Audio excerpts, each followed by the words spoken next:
3월의 절반쯤이네요. 오늘 15일이고요. 금요일입니다. 기도함으로 매일 예배 시작할까요? 은혜가 많으신 하나님, 저에게 은혜는 하나님이십니다. 하나님이 함께 계심이 은혜이고 하나님이 돌보아 주시니 은혜이고 우리가 들을 수 있는 말씀을 우리에게 주시니 은혜이고 우리의 걸어가는 삶에 의지가 되어 주시니 은혜입니다. 이 은혜의 하나님 붙들고 오늘 하루 시작합니다. 또 이 은혜의 하나님 붙들고 오늘 하루를 살았다고 고백하는 오늘 살아가는 성도들도 있습니다. 다양한 모습으로 다양한 시간에 오늘 이 매일 예배에 참여하는 우리 가족들 모두에게 하나님 주시는 크신 은혜가 말씀을 통해 또 기도를 통해 임하게 하옵소서. 예수님의 이름으로 간절히 기도하옵나이다. 아멘. 오늘 함께 부를 찬송은요. 찬송가 292장입니다. 주 없이 살 수 없네. 여러분 정말 그러세요? 그냥 찬송가 가사만 주 없이 살 수 없네 라고 고백하지 말고요. 난 정말 주 없으면 어떻게 살까? 주님이 없으면 살아가는 삶이 어떤 의미가 있을까? 그런 생각을 하면서 이 찬양 같이 한번 부를까요? 292장 주 없이 살 수 없네. 함께 찬송합니다.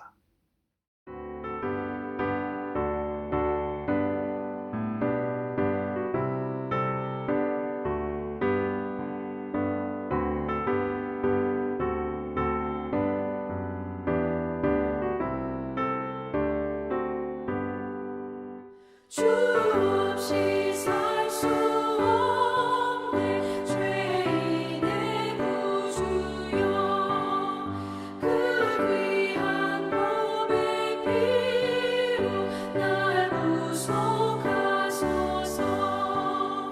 구주의 사랑으로 흘리신 보혈이 내 소망 나의 위로 내 영광 됩니다. 주 없이 살 수 없네 나 혼자 못서리 힘없고 부족하며 지혜도 없도다. 내 주는 나의 생명 또 나의 힘이라 주님을 의지하여 지혜를 얻으리.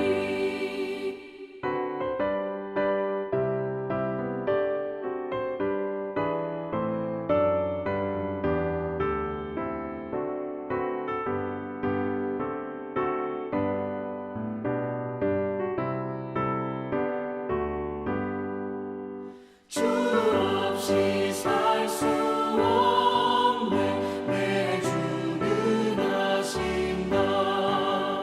내 영의 깊은 간구 마음의 소원을 주밖에 나의 마음 위하여 주리요.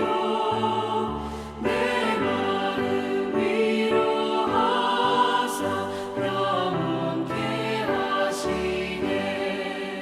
주 없이 살 수 없네 세월이 흐르고 이 깊은 고독 속에 내 생명 끝나도 사나운 풍랑일 때 날 지켜주시니 내 곁에 계신 주님 늘 힘이 됩니다. 아멘.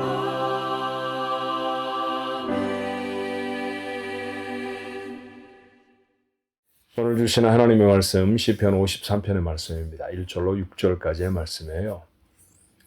시편 14편 말씀과 상당히 비슷한 말씀입니다.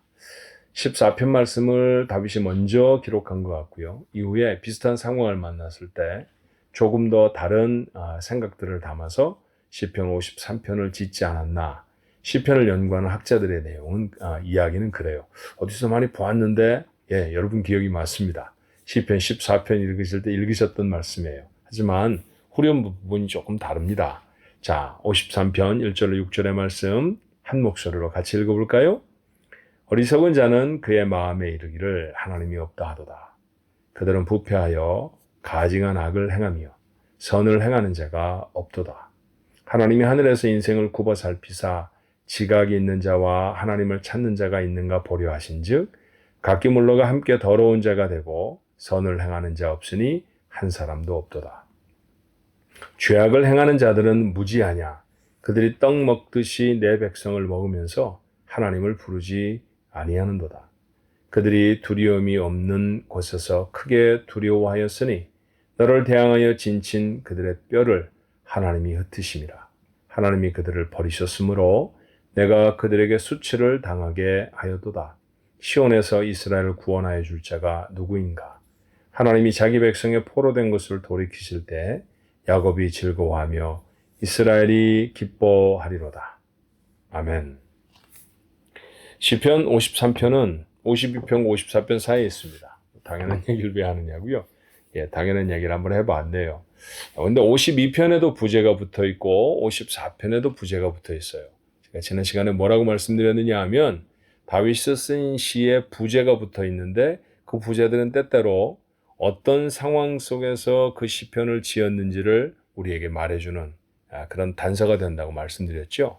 그런데 오늘 시편 53편에는 그저 다윗의 마스길, 인도자를 따라 마할랏에 맞춘 노래, 마스길이라든지 마할랏이라든지 하는 것은 지금 무엇인지 확실하진 않아요.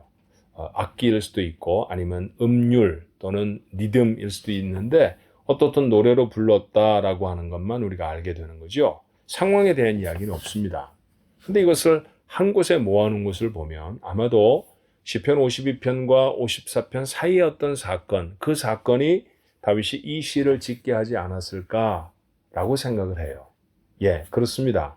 고난받던 광야의 도피 생활 중에 지은 시가 맞고요. 시편을 깊이 연구하던 학자들에 의하면 이 53편은 나발이라고 하는 사람에게 모욕을 당했을 때 그때를 배경으로 한 시가 바로 시편 53편이라고 말합니다. 그렇다고 하면 나발과 도대체 무슨 사건이 있었는지 잠깐 생각해 보는 것이 이 시편을 묵상하는 데 도움이 되겠죠? 네, 다윗에게는 사울을 피하여 함께한 사람들이 있었습니다. 다윗은 사울의 곁을 떠났고요. 사울의 학정이 싫었던 사람들도 사울의 곁을 떠나서 다윗에게로 모였고 당연히 다윗의 가족들도 다윗에게로 모였을 것입니다. 적게는 400명 정도였을 때도 있었고요. 많게는 600여 명이 모여 있을 때도 있었습니다. 그런데 여러분, 장소는 광야고요. 형편은 그들 모두가 다 도망자입니다. 이런 삶은 고단하죠. 고단하다는 것은 인생의 필수적인 것들이 결핍되어진다라는 것과 같은 의미입니다. 그러니까 잠잘 곳도 찾을 수가 없었고, 그 다음에 입을 옷도 제대로 챙길 수가 없었고, 잠이야 뭐 한 대 잠을 잘 수도 있고 옷이야 좀 낡은 옷을 입을 수도 있습니다만 먹을 것은 건널 수가 없잖아요. 더군다나 이곳에 가족들을 데려왔다고 하면 어린아이도 부녀들도 노인들도 있었을 것인데 그들에게 먹을 것을 주지 않으면 그들은 곧 어려움을 당할 수 있을 것입니다. 그래서 다윗은 이들과 함께하는 동안 늘 이 사람들을 어떻게 먹일까가 걱정이고 근심이었습니다. 자, 그들이 머무는 곳에 이스라엘 백성들이 종종 살고 있었어요. 그들 중에 몇몇은 목축을 하는 사람도 있었고 어떤 사람은 농사를 짓는 사람도 있었습니다. 자, 목축을 하는데도 농사를 짓는데도 사람의 손이 필요했겠죠. 그래서 손이 필요하면 그런 사람들을 도와주기도 했다는 얘기예요. 예컨대 뭐 우리 말로 말하면 모내기를 하면 모내기 같이 도와주었고 그 다음에 소를 키울 때 우리간에 들여드리고 그 다음에 양털을 깎고 그런데 일꾼이 필요하면 다윗과 다윗의 용사들이 가서 그 일도 도왔다는 것입니다. 하지만 그것보다 훨씬 더 중요한 일은요. 이 목축을 하거나 그 다음에 곡식을 거두어 드릴 때 당신은 치안이 별로 그렇게 좋지 않았을 때였기 때문에 곳곳에서 도적들이 일어나거나 또 이스라엘 중에 가까이 살고 있었던 그런 이방인들이 그런 이제 가나안의 원래 토착민들이죠. 그런 사람들이 달려와서 그 소나 양떼들 또는 얻어들인 곡식들을 빼앗아가는 경우가 종종 생겼다는 것이죠. 다윗은 용사였습니다. 다윗과 함께한 사람들도 성경의 표현대로 하면 용사, 소년들 그런 표현을 하거든요. 그러니까 싸움에 능한 사람들이었죠. 그 사람들이 도독자들을 물리쳐 주거나 아니면 이방 백성들을 물리쳐 주어서 그들의 재산을 보호하기도 해 주었습니다. 고마웠겠죠. 그렇게 도움을 받았던 사람들이 다윗의 가족들을 위해서 음식물을 내놓기도 했고 그들의 필요, 씀씀이들을 채워주기도 했었습니다. 그런 일들이 계속 반복이 되어졌어요. 자, 나발도 그런 지역 유지 중에 사실은 한 사람이었습니다. 다윗의 도움을 받았던 사람이었고 다윗이 여러 번 그의 종들과 함께 무슨 일인가 했던 그런 경험이 있었죠. 자, 그랬던 다윗이 나발에게 정중하게 음식을 좀 요청을 합니다. 그런데 돌아오는 답이 정말 제가 읽어도 화가 날 정도의 얘기였어요. 야, 요즘 주인을 떠나는 종들이 참 많은데 이 종은 또 누구를 떠났는고? 그러니까 빗대어 누구에 대한 얘기입니까? 사울을 떠난 다윗에 대한 얘기잖아요. 그렇게 다윗을 모욕을 합니다. 얼마나 화가 났든지 눈에 보이는 게 없었어요. 자, 그 보고를 듣자마자 다윗은 자신들과 함께한 소년들에게 칼을 차라고 명합니다. 그러고선 달려나가죠. 나발의 집을 다 초토화시켜버리겠다는 그런 기세였습니다. 그런데 그 소식을 잠깐 외출 중이었던 나발의 아내 아비가일이라고 하는 사람이 듣게 돼요. 자, 아가씨가 안 계신 동안, 마님이 안 계신 동안에 집에 이런 일이 있었습니다. 왜 전에 우리를 좀 도와주었던 다윗이라고 하는 사람 있잖아요. 그 사람들이 아마 음식물이 좀 필요한 모양인데 주인에게 와서 음식을 좀 달라고 했습니다. 그런데 마님의 남편 우리 주인께서 얼마나 모욕적인 언사를 하든지 그 심부름꾼들이 마음에 아주 슬픔을 갖고 돌아갔습니다. 쳐들어오지 않을까 걱정인데요. 뭐 이런 얘기를 전했다는 거예요.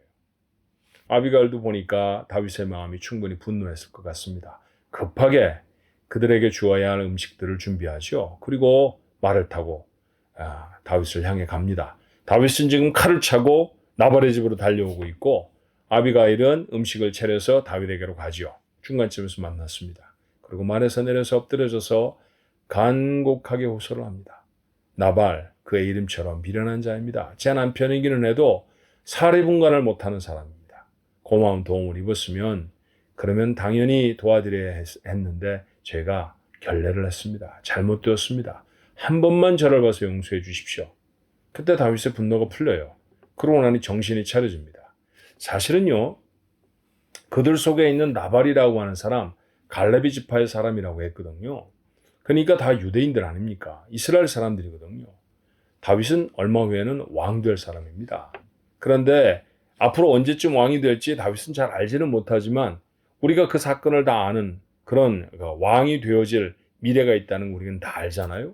근데 그 왕이 되어져서 옛날에 자기에게 떡 몇 덩이 안 준다고 찾아가서 한 마을을 다 불태우고 그 사람들을 다 죽였다. 이런 정과가 있는 왕이라고 하면 얼마나 부끄러웠을까요? 다윗의 인생에 큰 오점이 될 만한 어려운 일을 막아준 거지요. 그러니 다윗은 정신이 번뜩 차려졌을 것입니다. 그리고 아비가일에게서 음식들을 받고 고마운 마음으로 마을로 돌아와요. 자, 이런 상황 속에서 다윗의 이런 마음이 오늘 시편 53편을 남겼다라는 얘기입니다. 그 중에 우리의 주목을 끄는 말씀이 있지 않습니까? 3절에 각기 물러가 함께 더러운 자가 되고 선을 행하는 자가 없으니 한 사람도 없다. 맞아요. 다윗이 살펴보니까 자기 주변은 어떻게 그렇게 선한 사람이 아무도 없습니까? 자신의 생명을 찾으려고 득달같이 달려드는 사울, 나쁜 사람입니다. 사실은 그가 전쟁터에 나서서 골리앗을 넘어뜨려 주지 않았으면 사울은 이 세상에 살아남지도 못했을 사람 아닙니까?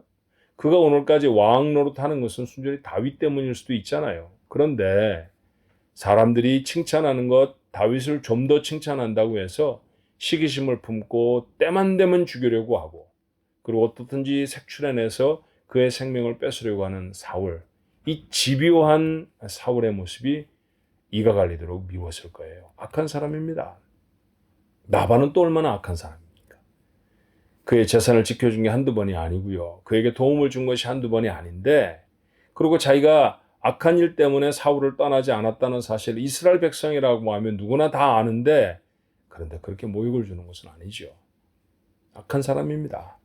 그리고 한 걸음 더 나아가 보니 그 생각을 하고 있는 자기도 선한 것이 아무것도 없습니다.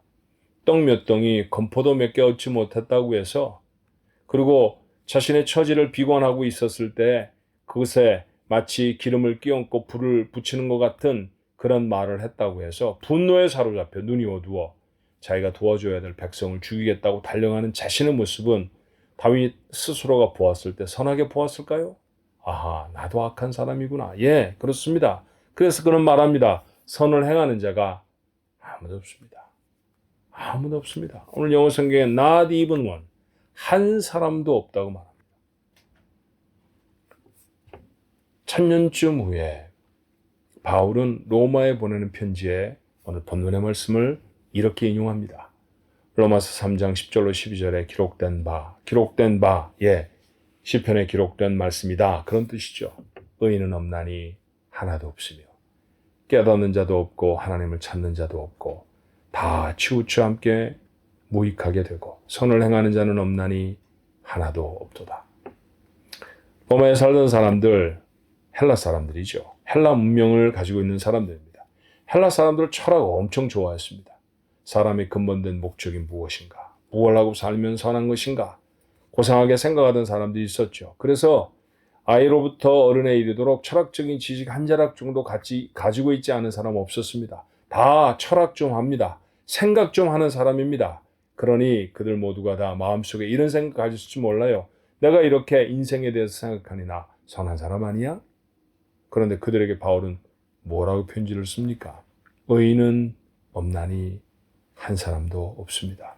혹시 당신들을 의인이라고 생각합니까? 혹시 몇 번쯤 베풀었던 선행 때문에 나는 착한 사람이야 라고 착각하고 살아가는 것은 아닙니까? 아닙니다. 우리 모두는 다 하나님을 찾을 수 없는 사람이었고 우리 모두는 다 악한 사람이었습니다. 바울이 이 편지를 로마에 보낸 지 또다시 2000년쯤 지나 우리도 바울처럼 다시 시편 53편을 열고 다윗의 이야기를 듣습니다. 여러분의 생각은 어떤가요? 다윗이 이 시편을 기록한 지 1000년쯤 지나 바울은 변한 게 아무것도 없습니다. 여전히 이루는 죄인입니다. 고백했다고 하면 그로부터 다시 2000년이 지난 우리가 이 시편을 다시 열면 지금은 변했습니다. 지금은 의인이 많습니다. 그렇게 말할 수 있습니까? 아닙니다. 여전히 지금도 의인은 없나니 아무도 없습니다. 근데 여러분, 저는 스토리를 여기서 끝내려고 하는 건 아니에요. 사실은 여러분과 저는 우리 스스로는 죄인이라고 생각하지만 하나님은 우리를 부를 때 의인이라고 부르지 않으시던가요? 하나님 우리를 부르실 때 너는 내 아들이고 너는 내 딸이다 그렇게 불러주지 않으셨던가요? 맞아요. 그렇습니다.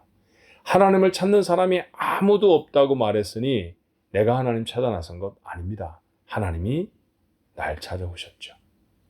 내 행위나 내 삶의 모습으로 하나님이 나를 의롭다 하신 것이 아닙니다. 하나님이 나를 의롭다 하셨으니 의로운 자가 되었습니다. 큰 은혜입니다. 이 은혜를 받은 사람으로 삽니다. 내가 하나님을 찾은 것이 은혜이고요. 그렇게 찾은 하나님이 나를 벌 주지 아니하시고 의롭다 하셨으니 더 큰 은혜이죠. 예, 오늘 하루 이 은혜로 삽니다. 매일매일 은혜로 산다는 것은 이 사실을 기억하고 사는 것이죠. 죄인인 나를 하나님이 건지셔 의인 삼으셨고 죽었던 나를 살리셔서 눈을 떠 하나님을 보게 하셨으니 그 은혜로 삽니다. 우리는 밥 먹고 사는 사람들이 아닙니다. 우리는 돈 벌어 사는 사람들이 아니고요. 하나님 주신 은혜로 사는 사람들입니다. 오늘 한 날도 그리 사시기를. 하루를 살아오셨다고 하면 살아오신 그 하루를 평가할 때도 하나님이 주신 은혜로 살았다고 고백할 수 있는 우리 가족들 모두가 되기를 바랍니다. 기도하시겠습니다. 은혜로 삽니다.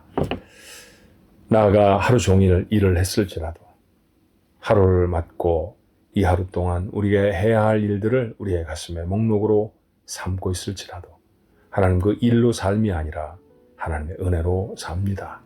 죽었던 죄를 살리심도 하나님의 은혜였고 그리고 그렇게 살려진 우리들을 의인이다. 이게 어떻게 감당할 수 있는 선언입니까? 그렇게 우리를 선언해 주심도 하나님의 은혜입니다. 이 은혜로 삽니다. 이 은혜가 마음에 담겨져 있는 사람이 거룩을 향해 살아갈 수 있을 것이고 하나님을 놓치지 않고 찾아가는 사람이 될 수 있을 것입니다. 다시 우리에게 살아갈 시간을 주셨다고 하면 그 시간을 이 은혜로 사는 하나님의 사람들 모두가 되게 해 주옵소서. 예수님의 이름으로 간절히 기도하옵나이다. 아멘.